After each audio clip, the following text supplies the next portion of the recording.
नमस्कार। आशा है आप सब उपस्थित हो रहे होंगे।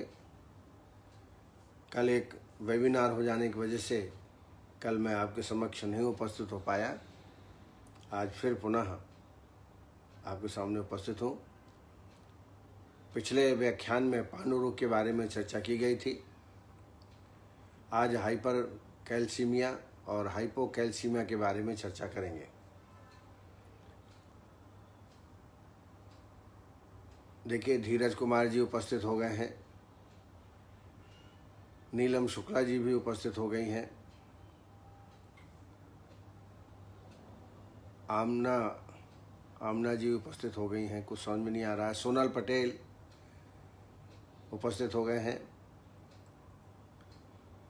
निर्मला स्वाल जो कि नेपाल से हैं वो उपस्थित हो गई हैं, योगेश महाजन, नीलम शुक्ला जी, मुडक्कल जी, संजय जी, परेश मन्या जी, अदिति त्रिपाठी, लगभग सभी जो नित्य प्रतिदिन इस व्याख्यान का लाभ उठाते हैं उपस्थित हो गए हैं। आइए पहले कुछ प्रश्नों का समाधान करने का प्रयास करते हैं। डॉक्टर ओम प्रकाश तिवारी जी, डॉक्टर ओम प्रकाश तिवारी, मुझे लगता है ये इंदौर के हैं और बहुत अच्छी इनकी प्रैक्टिस है, मिल चुका हूँ इनसे। उन्होंने डिप्रेशन की ट्रीटमेंट के बारे में पूछा है। जैसा आप जानते हैं, डिप्रेशन अवसाद एक मानसिक रोग है। सबसे पहले तो आप हिस्ट्री लेकर के ये पता लगाना चाहिए कि इनको डिप्रेशन क्यों हुआ, क्योंकि कारण का यदि पता लगा लेंगे तो चिकित्सा में बहुत ही सहूलियत जाएगी। निदानम परिवर्जनम, निदान का परिवर्जन पहली आवश्यकता है चिकित्सा के लिए। निदान का पता लगा करके निदान का परिवर्जन करें, रोकें, और जो आयुर्वेदिक ट्रीटमेंट है उससे आप उसको पेशेंट को लाभान्वित कर सकते हैं। अवसाद के रोगी में नस्य कर्म बहुत ही उपयोगी है। नस्य कर्म 21 दिन तक करें। ब्राह्मी तेल या ब्राह्मी घृत से स्नेह नस्य करें और शोधन नस्य अपामार्ग और पिपली, अपामार्ग और पिपली, जैसा मैं हमेशा बताता हूँ, इनका चूर्ण बना के रख लें और जिस दिन नस्य कराना हो, अवपीड़न कराना हो, उसके एक दिन पहले 2 चम्मच ये चूर्ण ले करके इसमें थोड़ा पानी मिलाएं, चटनी जैसा बना लें और रात्रि भर रखा रहने दें। प्रातःकाल उसको मसल लें, छान लें। यह अवपीड़न नस्य हुआ। इसकी 6 से 8 बूंद की मात्रा प्रत्येक नासा में डालना है। 2 दिन स्नेह नस्य दीजिए, ब्राह्मी तैल या ब्राह्मी घृत से, और तीसरे दिन अवपीड़न नस्य दीजिए। ऐसी ये प्रक्रिया 21 दिन तक कम से कम आपको करना है। इसके अलावा पेशेंट का शिरोधारा भी इसमें बहुत ही इफेक्टिव होगा। शिरोधारा अश्वगंधा बलाताली से या नारायण तेल से लगभग 50 मिनट तक धारण काल के समय जरूर अच्छा देना चाहिए। कई लोग यह 40 मिनट 45 मिनट कराते हैं, पर मेरी ऐसी सलाह है कि कम से कम 50 मिनट तक शिरोधारा करानी चाहिए। डिप्रेशन के रोगी कॉन्स्टिपेटेड होते हैं प्रायः, तो इनमें विरेचन करा दें। आभ्यंतर स्नेहपान कल्याण घृत से या पंचकव्य घृत से आभ्यंतर स्नेहपान करा के और विरेचन कराएं। विरेचन के बाद संसर्जन क्रम और उसके पश्चात फिर औषधियों का सेवन करें। डिप्रेशन के रोगी में स्मृति सागर रस 125 मिलीग्राम, वातकुलांतक 60 मिलीग्राम, योगेंद्र रस 60 मिलीग्राम, ये दिन में 2 या 3 मात्राएं इनका सेवन करवाएं। डिप्रेशन के रोगी में कभी कभी निद्रा अधिक होती है और कभी कभी निद्रा नहीं आती है। ऐसी अवस्था में मेध रसायन क्वाथ शंखपुष्पी, मंडूक, पर्णी, गिलोय और मुलहठी, इनका काढ़ा रोगी को पिलाएं। नींद यदि नहीं आ रही हो तो खरा सनी, अजवाइन, अश्वगंधा और जटामांसी, जिसको जटामांसी आदि क्वाथ कह सकते हैं, इनकी बराबर बराबर मात्रा में लेकर के आप डिकॉक्शन बनाएं और इसका सेवन रोगी में कराएं। यह भी बड़ी उपयोगी चिकित्सा रोगी में रहेगी। इसके अलावा टैबलेट मेंटेट, टैबलेट नियो 2-2 गोली दिन में 2 बार, आसोअरिष्ट में सारस्वतारिष्ट और द्राक्षासव। सारस्वतारिष्ट 2 चम्मच, द्राक्षासव 2 चम्मच भोजन के बाद दोनों टाइम देना चाहिए। तो इस तरीके से डिप्रेशन के पेशेंट को आप, और काउंसलिंग बहुत आवश्यक है। पेशेंट को समझाएं, बार बार आप उनको बड़े प्रेम पूर्वक समझाना चाहिए और जो आदतें खराब हैं उनको छुड़ाना चाहिए। विनेश्वरी श्रीवास्तव जी ने ओवल्यूशन को कैसे बढ़ा सकते हैं, कई बार सब नॉर्मल होते हुए भी ओवल्यूशन नहीं होता है। यदि फैलोपियन ट्यूब ब्लॉकेज है, ओवरी में सिस्ट है, फाइब्रॉइड्स हैं, इनके कारण कई बार जो है इनफर्टिलिटी नहीं होती है। ओवल्यूशन को ओवल्यूशन है क्या, पहले ये समझ लें। जब मैच्योर एग्स ओवरी के द्वारा रिलीज किए जाते हैं तब वो फैलोपियन ट्यूब में पहुंचते हैं।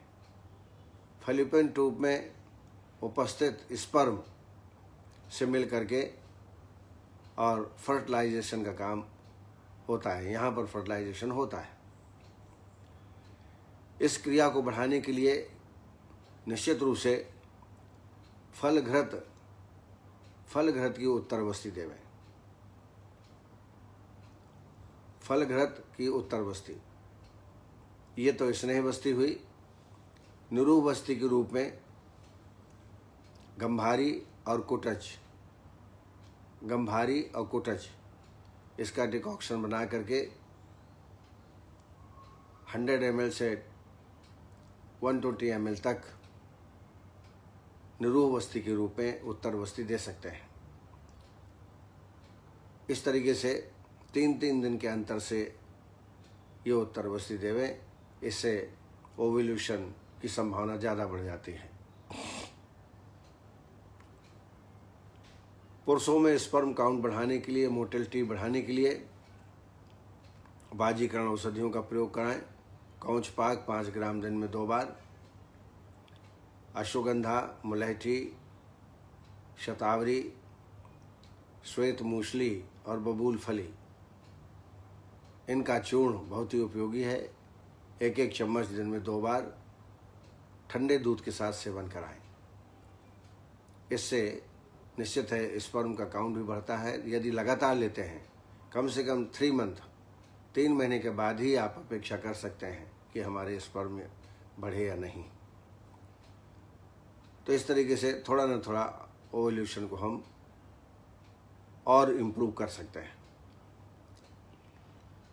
डॉक्टर आशुतोष कुमार, इन्होंने एंक्लोजिंग स्पॉन्डिलाइटिस, इसका ट्रीटमेंट पूछा है। ये बहुत गंभीर व्याधि है। इसमें जॉइंटों में स्टिफनेस हो जाती है, इन्फ्लेमेशन हो जाता है और पॉस्चर भी शरीर का बिगड़ जाता है, क्योंकि वर्टिब्रास फ्यूज हो जाती हैं और वर्टिब्रा के फ्यूज हो जाने से फॉरवर्ड बेंडिंग, सामने की ओर रोगी झुक जाता है और इसके अलावा उठने बैठने में तकलीफ होती है। गर्दन भी थोड़ा झुक जाती है। गर्दन से लगाकर के कटिपृष्ठ भाग में वर्टिब्रा फ्यूज हो जाने से यह विकृति उत्पन्न होती है। ऐसी अवस्था में सबसे पहले तो अभ्यंग कराना चाहिए। अभ्यंग कराने के पश्चात पत्रपिंड श्वेद लगातार 20 से 21 दिन तक करें। अगर पेशेंट उपलब्ध हो तो प्रातः और सायं दोनों टाइम पत्रपिंड श्वेद करें। पत्रपिंड श्वेद लगभग 15 से 20 दिन करने के पश्चात वर्टिब्रा जो फ्यूज़ है उनमें काफ़ी मुलायमता आ जाती है, और उसके बाद यदि संभव हो तो ग्रीवावस्थी, पृष्ठवस्थी, कटिवस्थी, इन तीनों को एक साथ भी आप लगा सकते हैं। तैल में दशमूल तैल और प्रसारणी तैल, इसका प्रयोग करें। इसमें वस्ती देना भी बहुत आवश्यक है। इसमें लेखन वस्ती देना चाहिए, क्योंकि फ्यूज हो जाते हैं। ऑस्टियोफाइट्स फ्यूज हो जाने से तकलीफ होती है। ऐसी अवस्था में लेखन वस्ती इसमें काम करेगी। बीच बीच में सहचर तेल की बस्ती 30 ml आप देवें। ये बस्तियों के बारे में कई बार चर्चा कर चुका हूँ, और आप सबने मेरी किताब भी आप बुला ली होगी, उसमें भी सब उल्लेखित है। उसको देख करके बस्ती बना के आप दे सकते हैं। ट्रीटमेंट के अंतर्गत शिलाज इत्यादि लौह 250 मिलीग्राम, एकांग वीर रस 250 मिलीग्राम, बृहदवाद चिंतामणि 60 मिलीग्राम, ये दिन में 2 मात्राएं शहद के साथ देवें। इसके अलावा लाक्षारी गुल, महायोगराज गुगुलू 2-2 गोली दिन में 2 बार, और अभ्यंग, पत्रपिंड श्वेत, कटिवस्थी, ये बरोबर प्रतिदिन चलते रहना चाहिए। यही एक सहारा है, इसी से पेशेंट ठीक होगा। वस्ती कम से कम 16 वस्ती अवश्य देवें, तब इसमें जाकर लाभ प्राप्त होता है। इसमें लगभग 3 से 5 महीने का समय एंक्लोजिंग ठीक करने में लग सकता है, क्योंकि जब उसमें एंक्लोसिस हो जाती है, फ्यूज हो जाते हैं हड्डियाँ, तो ठीक होने में थोड़ा कठिनाई होती है। लेकिन पेशेंट की अच्छी तरह काउंसलिंग करें, ताकि पेशेंट लगातार आपके साथ जुड़ा रहे और दवाई लेते रहे। डॉक्टर चंद्रकाला जी का प्रश्न है, Crohn's disease in old age. ये भी बहुत ही कृच्छसाध्य और असाध्य व्याधि है। Crohn's disease, it is a inflammation,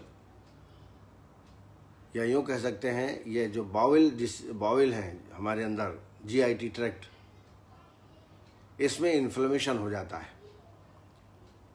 it is a inflammatory bowel disease, जिसको हम IBD भी कहते हैं। और इसमें मुख्य रूप से उदरशूल, उदर में वेदना होती है। अतिसार बहुत अधिक मात्रा में बार बार होता है। अतिसार होने के कारण रोगी बड़ा कमज़ोर हो जाता है, फटीग हो जाता है, वेट लॉस हो जाता है, माल न्यूट्रिशन, एब्जॉर्प्शन नहीं होता। It can be effect in different part of the GIT tract.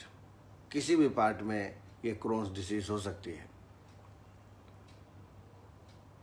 तो सबसे पहले तो लाक्षणिक ट्रीटमेंट करना है आपको। मान लीजिए डायरिया हो रहा है, तो सबसे पहले डायरिया को रोकें, और पेशेंट को थोड़ा से लंघन पे रखें। लंघन का मतलब ये होता है उपवास नहीं। यद किंचित लाघव कर्म देहे तल्लंघनम श्रुतम, जैसे खिचड़ी ही खिलाएं, खिचड़ी और दलिया कर्ड के साथ, दही के साथ खिलाएं दिन में 2 बार। आंतों को विश्राम की आवश्यकता होती है। जब आंतों में विश्राम कुछ दिन कराएंगे तो ये रोग अपने आप ही ठीक हो जाता है। इसके बाद इसमें पंचतिक्त क्षीर बस्ती ये देना चाहिए। पंचतिक्त क्षीर बस्ती, जैसा आप जानते हैं, चिरायता, कुटकी, गिलोय, मुस्तक और परपट, ये श्रेष्ठ पंचतिक्त औषधियां हैं। इनको 100 ग्राम ले लीजिए, और इसमें 800 ml पानी डाल करके बॉईल करिए। जब 200 ml शेष रहे तब तक इसको पकाइए। अब इस काढ़े को छान के 200 ml इसमें दूध डाल दीजिए और धीरे धीरे पका करके जब तक क्षीर बचे तब तक इसको पकाना चाहिए। माने जो आपका काढ़ा है वो पूरी तरह से जल जाए, 200 ml क्षीर बचे तब तक पाक करना चाहिए। फिर इस दुग्ध में कोष्ण हो जाए, सुकोष्ण हो जाए, तब इसमें पंचतिक्त घृत या शतावरी घृत 50 ग्राम डाल दें। 5 ग्राम सेंधव नमक मिला करके ये वस्ती पेशेंट को दें। पंचतिक्त क्षीर वस्ती ये कम से कम 15-16 वस्ती जरूर दें। इसमें अनुवासन वस्ती देने की आवश्यकता नहीं है। अगर आवश्यकता पड़े भी तो पंचतिक्त घृत 30 ml अनुवासन वस्ती के रूप में आप करा सकते हैं भोजन के बाद। इससे पेशेंट को बहुत ही आराम प्राप्त होगा। इसके अलावा इसमें सूत से खर्रस 125 मिलीग्राम, प्रवाल पिष्टी 250 मिलीग्राम, पंचामृत परपटी 250 मिलीग्राम, ये दिन में 2 या 3 मात्राएं शहद के साथ दीजिए। इसके अलावा ऐसी व्याधियों में परपटी कल्प भी आप करा सकते हैं। परपटी कल्प 20 दिन का परपटी कल्प कराइए तक्र के साथ। पहले दिन 100 mg पंचामृत परपटी, दूसरे दिन 200, तीसरे दिन 300, ऐसा बढ़ाते हुए 10 दिन में 1000 mg की मात्रा 10वें दिन हो जाएगी। 11वें दिन से उसको कम करिए। 11वें दिन 900 mg, 12वें दिन 800 mg, ऐसा कम करते आएंगे तो 20वें दिन 100 mg की मात्रा आ जाएगी। पेशेंट की क्षुधा के अनुसार छाछ की मात्रा भी बढ़ाते रहना चाहिए। प्रथम दिन मान लीजिए आपने 2 गिलास दिया, फिर 3 गिलास, फिर 4 गिलास। मेरे एक्सपीरियंस में आया है कि लगभग 6 से 7 लीटर तक दिन भर में पेशेंट पी सकता है। जल कम से कम दें, ना दें तो अच्छा, और निरन्न रखें, अन्न नहीं देना है इसमें। आप देखेंगे एक तो इंटेस्टाइन को शांति मिलेगी, रेस्ट मिलेगा, और पंचामृत परपटी जो अंदर कुछ इन्फ्लेमेशन हो गया है क्रोन्स के कारण, उसमें भी रोगी को आराम प्राप्त होगा। सिम्टमिक ट्रीटमेंट बीच बीच में, मान लीजिए डायरिया हो गया तो निश्चित है आपको कुटज घनबटी 2-2 गोली दिन में 3 बार दे दें। और भी कोई ऐसे व्यापद होते हैं उनकी चिकित्सा भी आपको साथ साथ में करना चाहिए। तो पंचामृत परपटी और जो मैंने वस्ती पंचतिक्त क्षीर वस्ती ये जो बताई, ये क्रोन्स डिसीज के लिए बहुत ही फायदेमंद हो सकती है।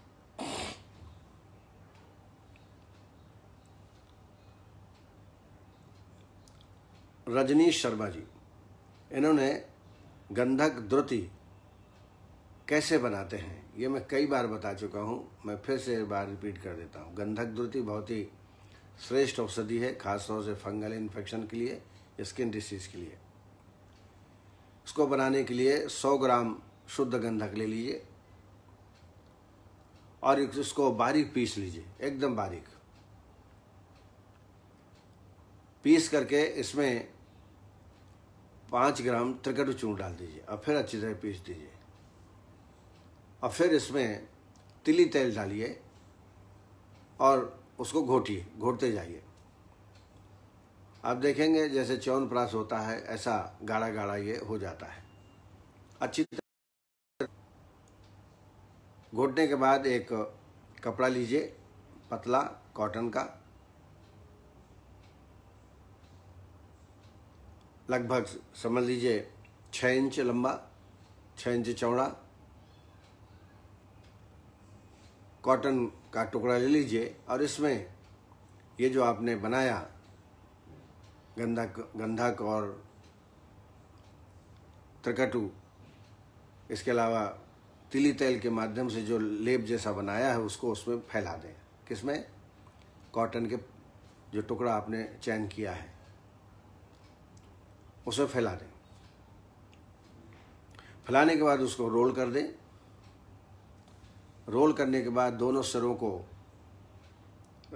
एक धागे से बांध दें और एक जो कोना है वो तार के द्वारा बांधें और उस तार के माध्यम से ऐसा लटका दें।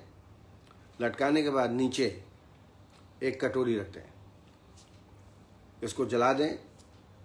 जलाने से आप देखेंगे कि बूंद बूंद की मात्रा में जो गंधक तैल है, गंधक द्रुति है, वो निकलना प्रारंभ कर देगी। ऐसा लगभग आधा पौन घंटे में पूरा जो आपने बनाया है कपड़ा वो जल जाता है और उसे चू चू करके गंधक द्रुत की प्राप्ति हो जाती है। इसको ठंडा हो जाए जब, तब आप शीशी में बंद करके आप इसको रख सकते हैं, इसका प्रयोग कर सकते हैं। यह है गंधक द्रुति। एक और प्रश्न आया है, चिकित्सा का नाम मैं अच्छी तरह नहीं देख पाया, ऑक्सीपिटल न्यूरल्जिया। जैसे ट्राइजेमिनल न्यूरल्जिया होता है, ऐसे ऑक्सीपिटल नर्व में जब इन्फ्लेमेशन हो जाता है किसी कारण से, चाहे वो वायरल इन्फेक्शन से हो या अन्य कारणों से, तब रोगी को बहुत ही भयंकर तकलीफ पेशेंट को होती है। और यह ऑक्सीपिटल नर्व स्कैल्प के थ्रू, स्कैल्प में स्थित होती है। ये जब ये इन्फ्लेमेशन हो जाता है बहुत तकलीफ होती है। सीवियर थ्रोबिंग हेडेक होता है, जैसे कोई शस्त्र के द्वारा छेद कर रहा हो, ऐसा थ्रोबिंग पेन होता है।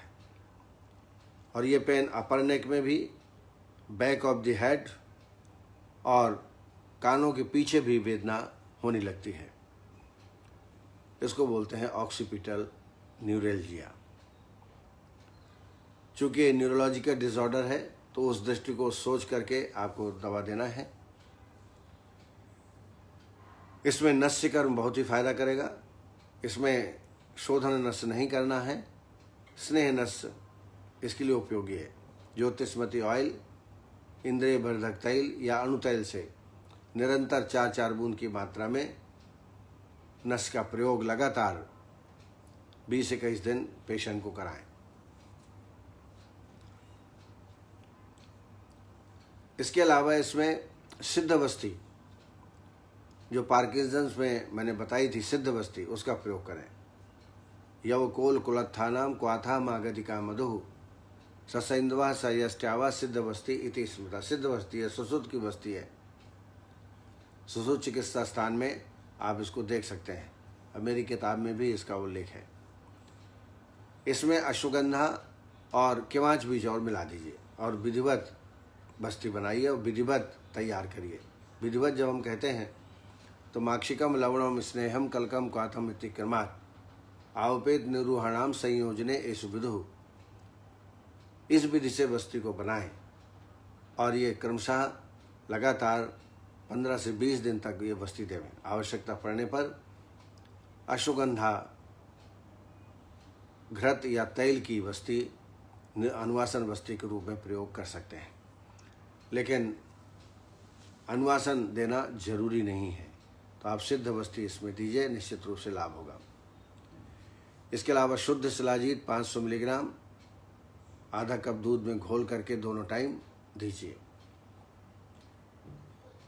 अश्वगंधा और केवांच बीज 100-100 ग्राम लेकर दोनों मिला लीजिए और 1-1 चम्मच दिन में 3 बार इसको प्रदान करें।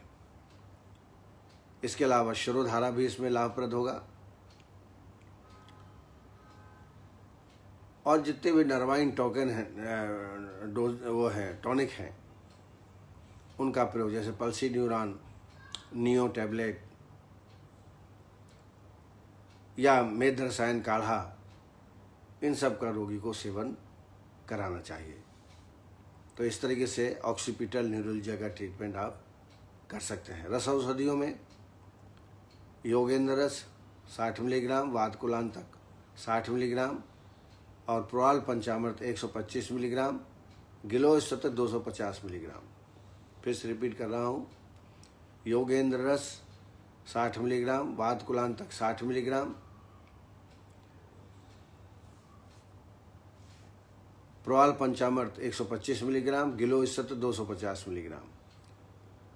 ऐसे दिन में 2 या 3 मात्राएं ब्राह्मी अवले के साथ देवें तो इसका लाभ दुगना हो जाएगा। 1 पुड़िया सुबह, 1 पुड़िया शाम को। तो इस तरीके से ऑक्सीपिटल न्यूरोलजिया या ट्राइजेमिनल न्यूरोलजिया, इनका ट्रीटमेंट आप आसानी से कर सकते हैं। इस कार्यक्रम में जो हमारे चिकित्सक जुड़ते हैं उनका मैं नाम लेना चाहूँगा। Doctor Sanjeev Kumar, doctor Vinod Patel, doctor Pankaj Shukla ji, doctor Vikesh Mahajan, doctor Dheeraj Kumar, doctor Satyendra Kumar Tiwari जो कि जयपुर में हैं, प्रोफेसर हैं पंचकर्म के, Avantika Singh, doctor Usha Tabhani, doctor Tripti Singhal, doctor KN Gangwar प्रसिद्ध चिकित्सक हैं, बरेली के पंचकर्म विशेषज्ञ, Vandana Pathak, Vijay Saini ji, Shilpa Palaskar ji, Pramod Kataria ji, doctor Vinay Mittal, doctor Mukambika Rachna ji, doctor मनोरंजन साहू, डॉक्टर सविता पटेल जी, आनंद आयुर्वेद, डॉक्टर भारत ठोक, ये भी पंचकर्म की प्रैक्टिस करते हैं, महेंद्र कौशल जी, ज्योति चंद्राकर जी, डॉक्टर प्रशांत ससाने, अर्चना वर्मा जी, आर्य विश्वकर्मा, संजय जी, सोनम गोहाने, डॉक्टर प्रीति सिंह, डॉक्टर माधव मिश्रा, डॉक्टर मनीष खरे, डॉक्टर गौरव पारधी, डॉक्टर मोटक्कल वासु, डॉक्टर विकास चौधरी, डॉक्टर शीतल गुंजनवार, डॉक्टर राज अग्रवाल, आयुष दर्पण के डॉक्टर नवीन जोशी जी, मेरे अच्छे मित्र मोहम्मद साहिद जी, निर्मला स्वाल जो कि नेपाल से हैं और बहुत ही जिज्ञासु हैं, पंचकर्म की प्रैक्टिस करती हैं, बहुत ही एक्टिव पर्सनालिटी हैं नेपाल की, सविता पाटिल जी, मनदीप शुक्ला जी, ये सब चिकित्सक हमारे साथी इस कार्यक्रम से जुड़े हैं और ज्ञान अर्जन कर रहे हैं। अब आइए, आज का विषय है हाइपर कैल्सीमिया और हाइपोकैल्सीमिया। ये दोनों के बारे में संक्षिप्त चर्चा करेंगे। कैल्शियम की सामान्य मात्रा 9 to 11 mg/dl होती है। एक 70 किलोग्राम भार वाले व्यक्ति में कैल्शियम की कुल मात्रा 1000 ग्राम से 1200 ग्राम तक हो सकती है। 1000 से 1200 ग्राम हो सकती है। और ये जो कैल्शियम है मुख्यतः अस्थियों में स्थित होता है। अस्थियों में ज़्यादा मात्रा में कैल्शियम होता है। सीरम कैल्शियम की सांद्रता 15 ग्राम से अधिक होने पर गंभीर आत्तिक अवस्था उत्पन्न हो सकती है। ऐसी अवस्था में हमको तत्काल चिकित्सा करने की आवश्यकता होती है। आइए कारणों पर विचार करें। तो हाइपर पैराथायरॉयडिज्म, जो पैराथायरॉयडिज्म है उसमें क्रिया की अधिकता होने से, जिसको हम कहते हैं हाइपर पैराथायरॉयडिज्म, बोन ट्यूमर और अन्य प्रकार के ट्यूमर यदि शरीर में है, अर्बुद है, तो भी कैल्शियम की मात्रा बढ़ जाती है। जैसे कि मायोलोमा के कारण भी सीरम कैल्शियम की मात्रा में अधिकता आ जाती है।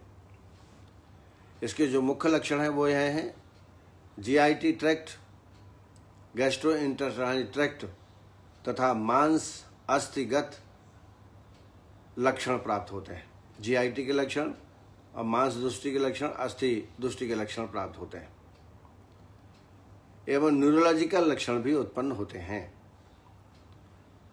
एनोरेक्सिया, नासिया, वोमिटिंग, फटीग, रोगी बहुत कमज़ोर हो जाता है, सीवियर हेडेक होता है, पूरे शरीर में बॉडिक होता है और अत्यधिक प्यास लगती है, बार बार पेशाब जाना जिसको पॉलीयूरिया कहते हैं, और अंत में कोमा की स्थिति भी पेशेंट में हो सकती है। तो चिकित्सा क्या करना चाहिए? तो सबसे पहले निदानों का परिवर्जन, ऐसे द्रव्य, ऐसा आहार, ऐसे फल जिसमें कैल्शियम की मात्रा अधिक हो, उनका सेवन न करें कुछ दिन। जैसे दूध और दूध के विकार, चीज़ वगैरह, ड्राई फ्रूट्स, ग्रीन लीव्स जैसे पालक, मेथी आदि, सोया ड्रिंक्स, फिश, ब्रेड और नट्स, इनमें कैल्शियम की मात्रा अधिक होती है। इनका परित्याग कर देना चाहिए कुछ समय के लिए, जब तक कि कैल्शियम की नॉर्मल की मात्रा ना आ जाए, क्योंकि कैल्शियम शरीर के लिए बहुत आवश्यक है। बहुत दिन तक छोड़ देंगे तो रोगी को अन्य तकलीफ हो सकती है, तो ये ध्यान में आप रखें। मुख मार्ग से अथवा इंट्रावेनस के द्वारा अकार्बनिक फास्फेट का प्रयोग करना चाहिए। अकार्बनिक फास्फेट आईवी के द्वारा दे सकते हैं और मुख मार्ग के द्वारा भी दे सकते हैं। आधुनिक चिकित्सा पद्धति में कॉर्टिकोस्टेरॉइड्स का प्रयोग किया जाता है। आहार में कैल्शियम की मात्रा कम हो, ये ध्यान रखना है। और आयुर्वेदिक दृष्टिकोण से मूत्र विरेचनी औषधियों का प्रयोग, जैसे पुनर्नवाष्टकवात, पुनर्नवा अर्क, इनका सेवन, गोक्षुरादि गुग्गुलू, या योग बनाना चाहें तो पुनर्नवा, ककड़ी बीज, गोक्षुरचूर्ण, पुनर्नवा, ककड़ी बीज और गोक्षुरचूर्ण, इनका बराबर मात्रा में चूर्ण तैयार कर लें और एक एक चम्मच दिन में 3-4 बार इसका सेवन कराएं। इसके अलावा आवश्यकता पड़ने पर तृणपंचमूल की निरूह वस्ती भी आप दे सकते हैं, ताकि अनवांटेड जो पानी जमा है शरीर में वो बाहर निकल जाए और उसी के माध्यम से जो बढ़ा हुआ कैल्शियम है वो भी शरीर से बाहर निकल सकता है। अब आइए हाइपोकैल्सीमिया, जब कैल्शियम की मात्रा कम हो जाए उसको बोलते हैं हाइपोकैल्सीमिया, कैल्शियम अल्पता। इसके कुछ प्रमुख कारण हैं जिससे कैल्शियम की कमी होती है, जैसे एक्यूट पैंक्रियाटाइटिस, पैंक्रियाज में इन्फ्लेमेशन हो जाए एक्यूट टाइप का, उस अवस्था में हाइपोकैल्सीमिया की उत्पत्ति हो सकती है। Acute and chronic renal failure, renal failure यानी किडनी अपना काम करना बंद कर दे, इस कारण से भी हाइपोकैल्सीमिया की उत्पत्ति हो सकती है। इसके अलावा हाइपोपैराथायरॉयडिज्म, हाइपर कैल्सीमिया में हाइपर पैराथायरॉयडिज्म और हाइपोकैल्सीमिया में यदि हाइपोपैराथायरॉयडिज्म हो जाए तो कैल्शियम की मात्रा कम हो जाती है। या पैराथायरॉयड की शल्य क्रिया कर दी गई हो, शल्य क्रिया करने के पश्चात भी कैल्शियम की मात्रा कम हो जाती है। लक्षणों को देखें तो हाथों पैर में अंगुलियों में नमनेस, टिंगलिंग सेंसेशन, झुंझुनाहट, tingling sensation in fingers of hands and feets and toes, ये मुख्य लक्षण रोगी में प्राप्त होते हैं। इसके अलावा स्टिफनेस इन मसल्स, मांसपेशियों में जगड़ाहट, स्तंभता हो जाती है। टेंडर रिफ्लेक्सेस में वृद्धि हो जाती है। टिटैनी, ट्रेकिया में संकोच हो जाता है, अवरोध उत्पन्न हो जाता है। और इरिदीमियाज, हृदय गति में अनियमितता हो जाती है। और अंत में कन्वल्जन जैसे लक्षण भी रोगी में प्राप्त होते हैं। ऐसी अवस्था में हमको तत्काल चिकित्सा करने की आवश्यकता होती है। सबसे पहले निदान परिवर्जन, जिस कारण से हाइपोकैल्सीमिया हुई है उन निदानों का परिवर्जन करना है। और साथ में दुग्ध, दही, चीज़, जैसा मैंने बोला, डेयरी जो प्रोडक्ट है वो, ग्रीन लीव्स, सोया ड्रिंक्स, फिश, ब्रेड, नट्स का आदि का अधिक सेवन करें, जिससे कैल्शियम की मात्रा बढ़ जाए। आयुर्वेद के अनुसार गोदंती 250 मिलीग्राम, प्रोआल पंचामृत 250 मिलीग्राम, दिन में 2 बार या दिन में 3 बार आवश्यकता अनुसार पेशेंट को शहद के साथ चटावें। इसके अलावा दूसरा योग है शंख भस्म 250 मिलीग्राम, विषाण भस्म 250 मिलीग्राम और प्रोआल पंचामृत 125 मिलीग्राम। शंख भस्म 250, विषाण भस्म 250, प्रोआल पंचामृत 125। ये मात्रा बना करके शहद के साथ रोगी को दिन में 2 बार सेवन कराएं। इसके अलावा मुक्तापिष्टि 60 मिलीग्राम, गोदंती 250 मिलीग्राम। ये भी उपयोगी है, जिसमें कैल्शियम की मात्रा अधिक होती है। जितने मैंने आपको रस औषधियों का उल्लेख किया उसमें कैल्शियम की प्रधानता होती है, इनको देना चाहिए। बहुत ही आत्तिक अवस्था हो, इमरजेंसी हो गई हो, पेशेंट को कन्वल्जन आने लगे हो, तो 10% कैल्शियम ग्लूकोनेट, 10% कैल्शियम ग्लूकोनेट की मात्रा 5% डेक्सट्रोज के साथ मिला करके रोगी को इंट्रावेनस के द्वारा यह औषधि देना चाहिए, जब बहुत ही आत्तिक कंडीशन हो तब। इसके अलावा विटामिन डी का प्रयोग कराएं। इसके लिए धूप का सेवन सबसे अच्छा है। प्रातःकाल कम से कम आधा से 1 घंटे धूप में बैठें।